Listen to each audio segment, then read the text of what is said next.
परहेज कौन कौन से हैं? जैसे तम्बाकू, शराब और भाई ये और बकवाद, रिश्वतखोरी, लूटा खसोटी, मिलावट, तम्बाकू, मांस, ये शराब, ये प्रयोग नहीं करना चाहिए। ये तो वैसे भी एक सभ्य पुरुष का वैसे भी आहार नहीं है।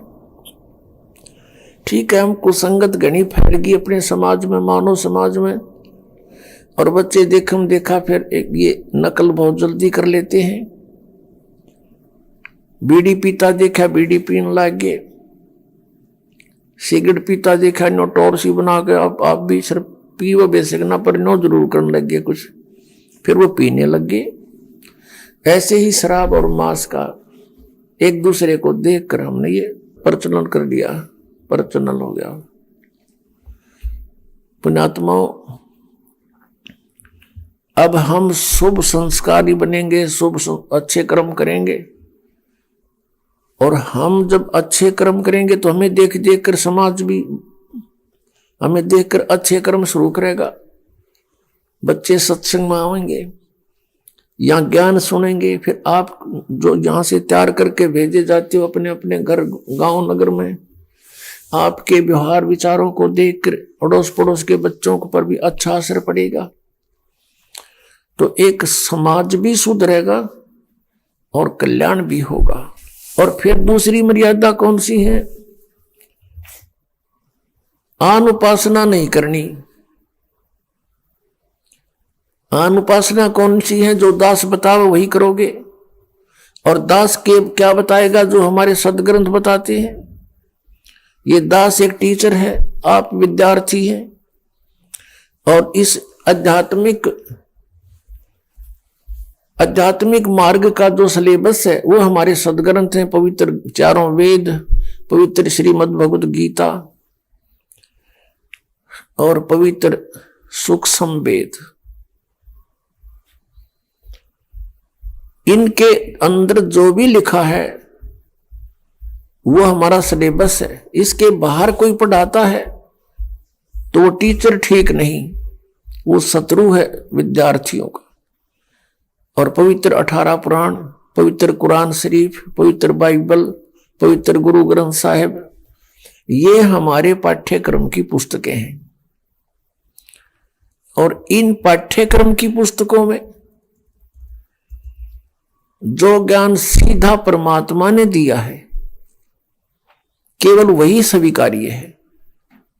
और फिर जिनको परमात्मा आकर प्राप्त हुए अपने विधान अनुसार, उन नेक आत्माओं को, और उन्होंने जो परमात्मा परमेश्वर को देखा सचखंड में, सतलोक में, और फिर सब स्थिति से वो परिचित हुए, उन्होंने फिर जो ज्ञान अपनी अमृतवाणी में लिखा है वो ज्ञान हमें मान्य है। उसके साथ साथ जैसे 18 पुराण ये सहयोगी ज्ञान है सृष्टि रचना को समझने के लिए। बाकी इन 18 पुराणों का इस भक्ति मार्ग में कोई योगदान नहीं है।